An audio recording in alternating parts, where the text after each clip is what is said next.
Welcome to the Nursing Now podcast. I'm your host. My name is Janelle McSwigan.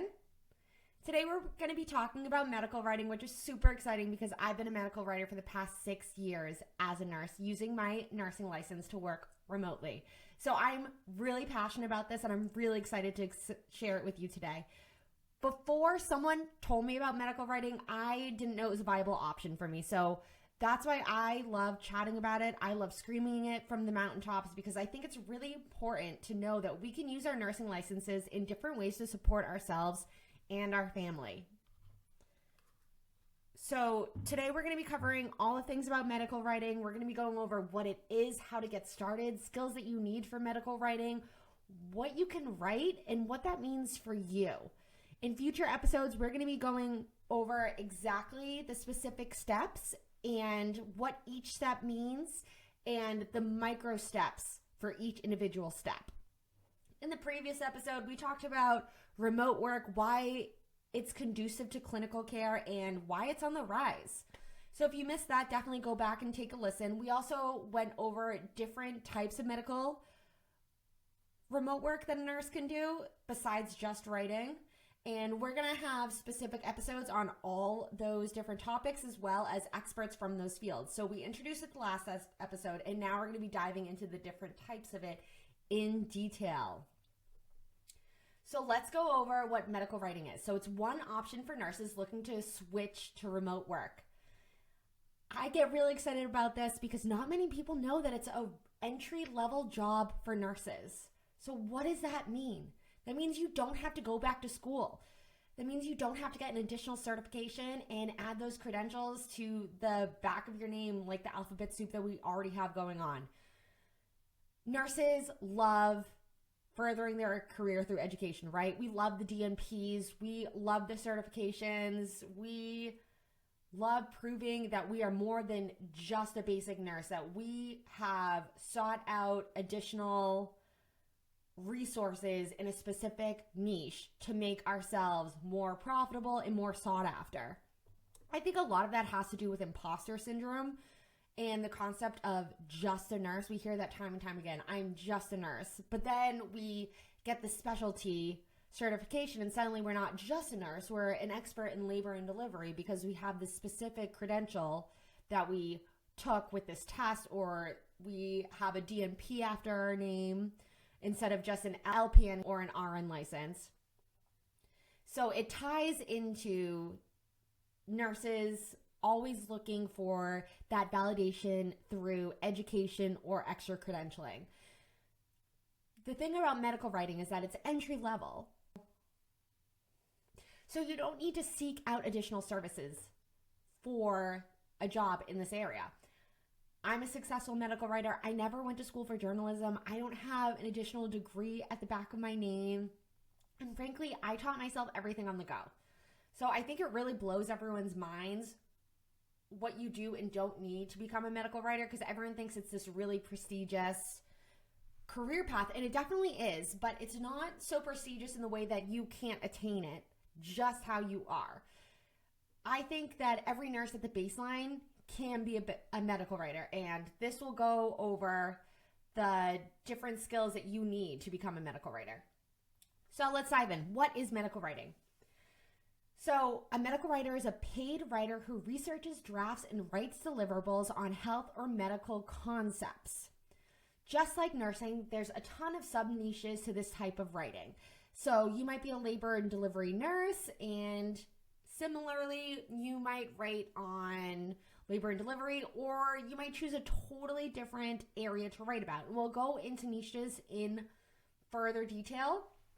It's important that you understand that just because you say you're a medical writer, it's similarly to saying you're a nurse. It doesn't really tell a lot about you and your practice. So I'm a medical writer, my friends are medical writers, but we do vastly different things. And when I talk to them about the writing that they do, it's totally foreign than the writing that I do. And same thing with two nurses when they're talking about their practices on completely different subspecialties. So because it's so vast, I really like to remind people that there's a place for everyone in this specialty. If you have a brain that works different than me, if you're interested in more creative writing, if you like marketing and selling things, or if you're more picture-based, medical writing can definitely support that type of brain with the different niches. So some niches are more creative and some are more technical. I do a little bit of both. I would definitely say that I lean more to the nerdy side. When I start to do more creative writing, my brain kind of just glitches out a little bit. That being said, I know some people that hate doing the type of writing I do, the super dense analytical writing where I'm poring over research to pull out those main ideas and wrap it in a bow for my clients so that they can understand. Other medical writers hate that.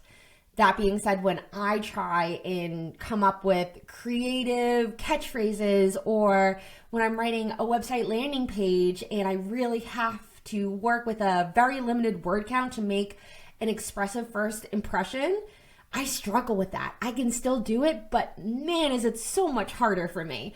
So it's really important to know that you can definitely play to your strengths and weaknesses here.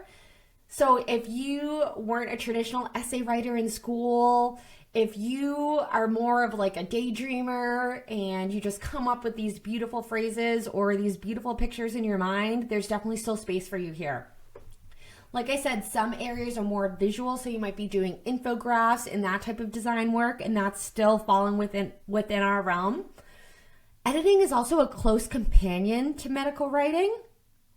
So editors will look at a deliverable, which is just a writing product. You'll hear me saying that time again, deliverable. And an editor will make it perfect for you. So they'll go over not only accuracy for the content, but ease of reading. Did it read accurate and flow nicely? And also, did it follow the style guide? So we have medical writers and medical editors, and writers will also have to edit their own work, but editor is also another job. It's its own separate job. So I'll do light editing to clean up my own work, but then I send it to my editor, and their only job is to edit. They don't really write. I like to mention them under the same umbrella of medical writing because they work very similarly and they work for the same types of companies.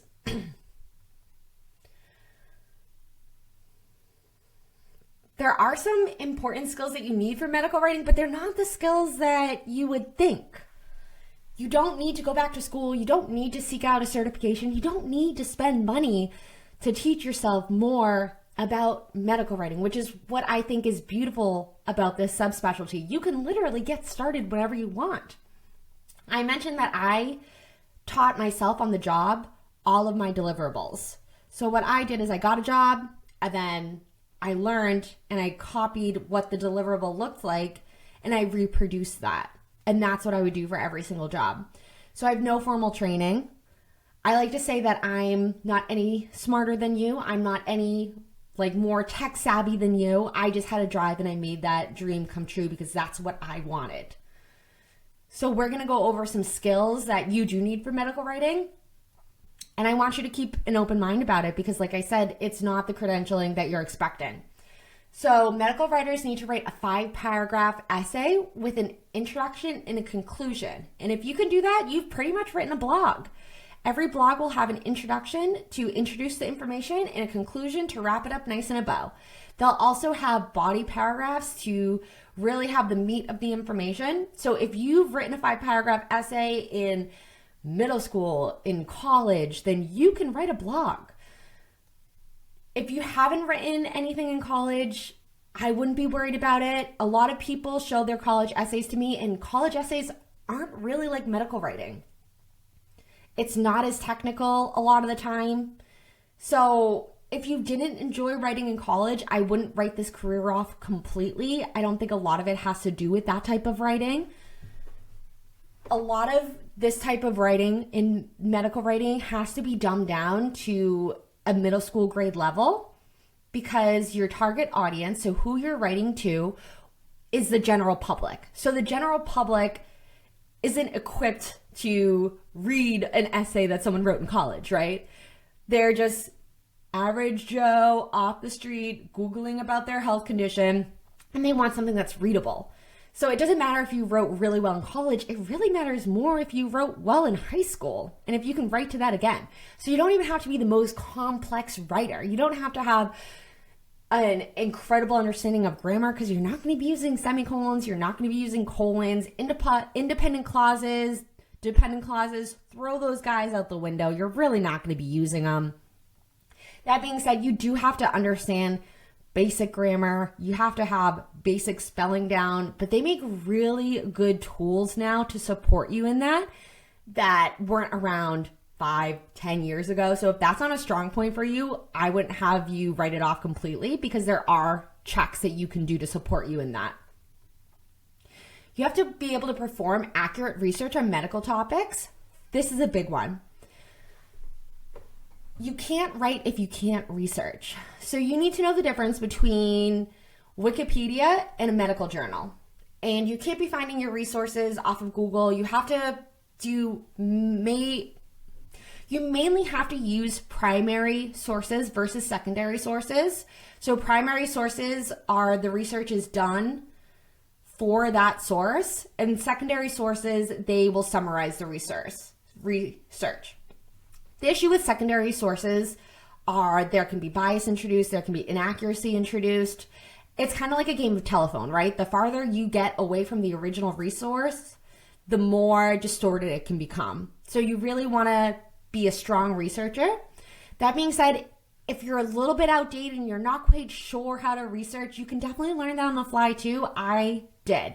If you're working with a strong editorial team, a lot of the time they'll give you a list of resources that you can and can't use. You need to be able to use a database to search for things, peer-reviewed, not peer-reviewed, for a certain amount of time. But you can definitely learn that on the fly as well. In general, we're looking for recent articles that have been peer-reviewed that aren't biased. If we're using bias, inaccurate research, then we run the risk of our research article being inaccurate. So that's why researching is the backbone of everything we do. So you do need to be a strong researcher, and you need to be able to pull out the main ideas and see the big picture. The good thing here is that nurses are so well equipped to seeing trends and pulling out the big picture, and also finding those important small details, right? We monitor our patients all the time, and we are so trained to see those small little changes before they become big problems. Before they're even really a trend, we're looking to see what's going on. So I find that that keen eye that nurses have really plays into researching here. And when we take that big picture, we're just really translating it into the written word. So nurses are really good at that too. In the same way, we need to break down complex research into smaller components and complex medical concepts. So a lot of the time we're not using medical jargon. So instead of saying hypertension, we need to say high blood pressure. I find that nurses and healthcare workers are really good at this anyways, because we're explaining those concepts to our patients, right? A lot of the times they might not know what diabetes means, so we need to explain it in a way that they understand. I like to equate it to doing bedside teaching. If a nurse can teach a disease process to a patient, they can write a blog about it, because it is the same exact method. You're just taking those words, you're translating it in a way that they can understand, and you're making sure that you're doing a teach back, that they are grasping the information. You're also making sure that your sentences are shorter, that you're not droning on forever at them, and that they're in the right brain space to learn, right? If they're tired, if they're hungry, if they're in pain, they can't really take in that information. In the same way, we make sure when we're writing a blog that our paragraphs aren't super long, that they're not droning on forever, that we're not using a ton of medical jargon, and that they're at that reduced word level of a middle schooler, because they might be scared, they might be Googling their condition in the middle of the night because they just got it, and they're not at the capacity that they normally are to understand it. So if you can do patient education, you absolutely can write a blog, which is a great beginning in deliverable for a lot of new nurse writers. You need to also work well within a team, which is just about every nurse I know.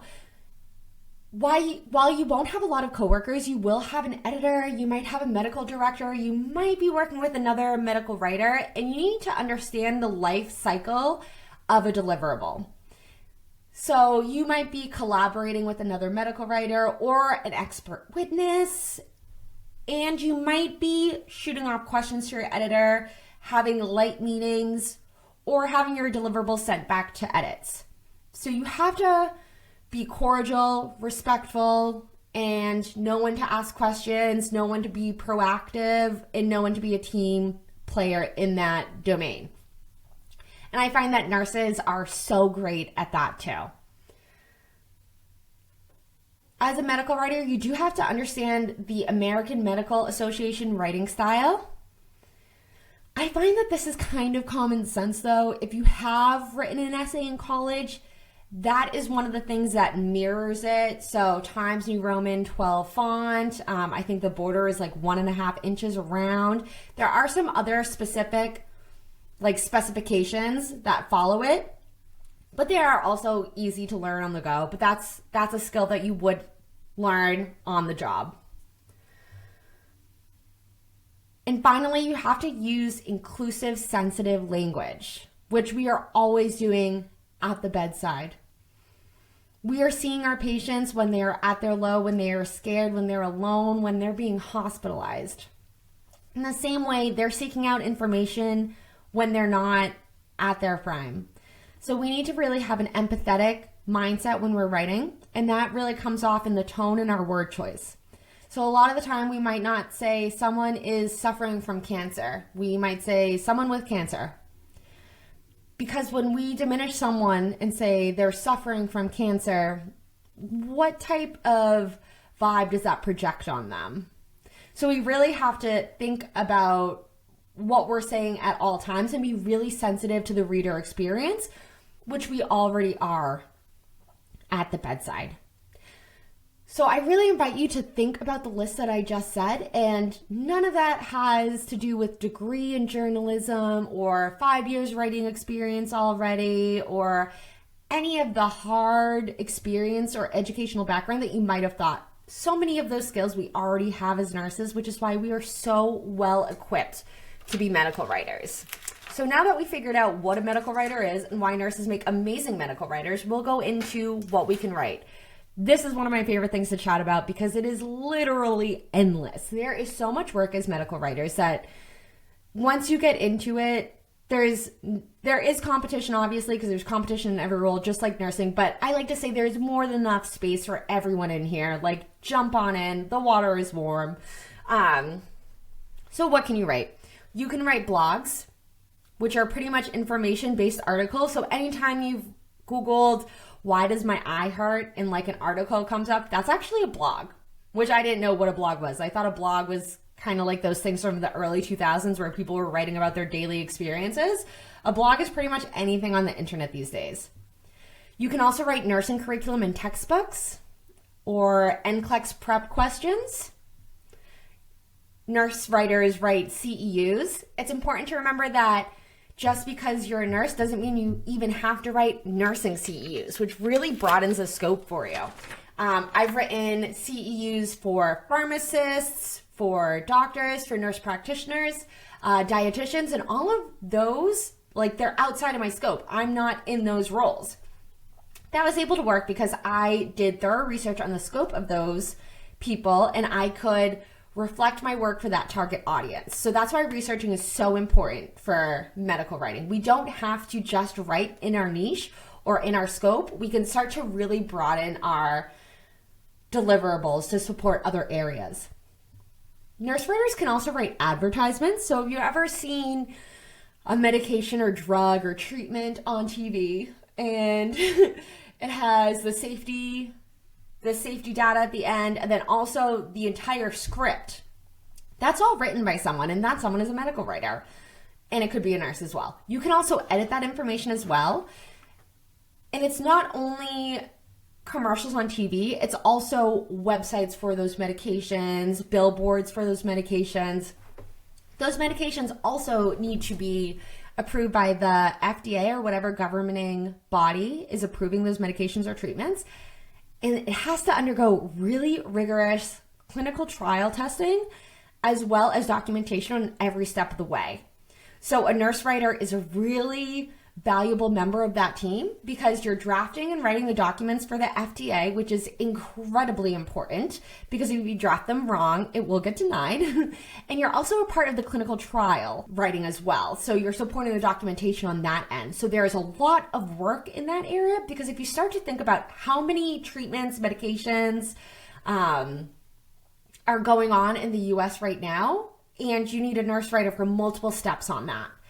So the scope is really, really broad there. Nurses can also ghostwrite books for physicians, healthcare workers, anything like that, and we can edit them. I think that when you think of nurse writer, that might be the more traditional role that you think of, so we can also support the writing of books. We can also do news briefs, so you're summarizing research, cutting edge information, and other news topics for different target audiences. So I write on this, and my target audience is for doctors. So I translate medical research for doctors so that they can use it in their clinical practice. Because let's be honest, doctors are just as busy as nurses, and they do not have time to look at the clinical research every single week. So I do it for them, and I write it for them to make it much shorter, and I pull out those big points, those big pictures for them. Nurses can also write policies and procedures for hospitals based on our clinical knowledge, which is a really unique role. A theme you'll hear time and time again is that nurses are field experts, and that's really drawing on that field expert concept right here. So we'll be using our background in the nursing field to create policies and procedures on evidence-based practices to support our people still in the clinical practice, which is really cool to see that collaborative nature right there. We can also do writing for outpatient clinics like medical spas. So we can write websites for them. We can write advertisements for them. We can do social media campaigns, which is super fun. You can write LinkedIn posts, Facebook posts, Instagram posts. So if you like shorter deliverables, if you love social media, there's definitely a spot for you. I think it's really important to remember that medical writing isn't just about super dense textbooks that you're writing or like regulatory documents for medications to get approved. It can also be really lighthearted, and you can be writing Instagram posts for people, which I've done before too. Those are really short deliverables. They're punchy, they're fun. So you don't have to get locked down into these really long deliverables either. You can also write the websites and the landing page from start to finish. It's important to remember that you're not the one designing them, you're just the one writing them. So if you're not that creative with the design process, you don't have to be. You're just sending in the text, that's all. Any type of brochure that you've seen in the hospital, that has to be written by a medical writer too. So medical device brochures as well as patient brochures with information. We're also writing video or podcast scripts, as well as magazine articles, medical textbooks. We also do more visually appealing deliverables, so posters for conferences. We do PowerPoints. They're called slide decks. I call them fancy pants PowerPoints for doctors or pharmaceutical companies. So, I mean, and the list goes on and on. I just rattled off this at the top of my head. So once you really start to think about how wide this area is for different nurses and all of our different brains, there really is space for everyone. So I'm going to transition to my story real quick because I do have real life experience with this. I've been medical writing for about 6 years now. I do stay at the bedside in the limited capacity just because I like it. I enjoy it. I still really love clinical aspect, but I love medical writing. I love the freedom remote medical writing has given me, both financially and for my mental health. I love being able to switch back and forth, and I love that nursing is now my fallback plan. Nursing is my plan B, and medical writing is my plan A. That mindset shift was huge for me. So I've been doing this for 6 years, and I've written for a wide variety, including most of the deliverables that I spouted off in that really long list. So my biggest clients were Health.com, Medical News Today, Health Grades, Haymarket, GoodRx, Clue. Those are really big media companies, some of the biggest media companies in the world, and they all hire nurses. In fact, they look for nurses because they know we are field experts and we have all of those beautiful qualities that I listed. So we're able to see the big picture. We know accurate research. We know the importance of empathetic language. So they're excited to hire on a nurse. We have something that no one else has, right? We have clinical knowledge and something that no one else can take from us. So it's really important to remember your self-worth, especially when the clinical world is so fond of the phrase just a nurse. Like, oh, I'm just a nurse. You are a nurse. You are hardworking, you're smart, you're capable, and you're the backbone of so many areas. So loud and proud, because you will be welcomed into medical writing in so many other fields. I know I was. I've had interviews where, this is a direct quote, where I said I was a nurse and I worked with a particular type of patient. And they said, oh my gosh, you're a nurse and you write? And you've worked with our demographic? Like, you're exactly who we're looking for. You're exactly who we're looking for. And man, if that didn't banish my imposter syndrome, like, I felt amazing after that. And that's a theme I've heard time and time again. People are excited to hear from us. So if you're unsure if this place is welcoming, it definitely will be. There's also a strong community of nurse writers who are published on multiple platforms. I really love LinkedIn for that. That's where I've connected with a lot of different nurse writers. You can connect with me, reach out to me on there. My name is Janelle McSwigan, and I am so friendly and so ready to connect people with other editors, nurse writers, offer resources, and I also post daily tips on there too. I think LinkedIn is a great place for you to hop on and also see other nurses that are killing it in this field, because trust me, I am not the only nurse writer out there that is successful. Nurse writing has really opened doors to me that I had not thought was possible, and it gave me my life back. It gave me my mental health back in a way that I really didn't think was possible. I think I would have totally just left my nursing license behind. I was feeling so down and out about the career choice that I made. I left nursing school and I was so disenfranchised when I got to the bedside, and suddenly I had 22 patients and I barely had time to provide them with accurate, good care. This was not the nursing that I thought I was going to be entering. And medical writing really gave me the ability to keep my foot in the medical world, but not burn out, not despair that this was my only option and that I was just a nurse chained to the bedside forever. So that's medical writing in a nutshell. We will be going over the specific ways to get started in medical writing, including what niche you can enter, portfolio building, and specific smaller steps for those bigger steps, because it is kind of like, ooh, there's so much to do. So stick with me for that. We'll also be going over different areas of remote writing or remote nursing in case writing isn't quite your thing, but you're interested in one of the other areas that I talked about. And we're going to be having expert witnesses or expert nurses from those areas as well. To recap, nurse writing is a lucrative market with a wide base of specialties to support different nurses in their beautiful brains. And nurses have the basic skills needed to thrive in this area with no extra credentialing needed. So it makes sense that we're ready to dive into this area. Plenty of nurses that came before you can help you on your journey, including me or just the other nurse writers that I can connect you with. If you're interested, connect with me on LinkedIn, keep an eye on this space, and you can find my other resources at willowbarkwriting.com, including tons of free resources to support you on your journey. That's it for today. Thank you for joining me.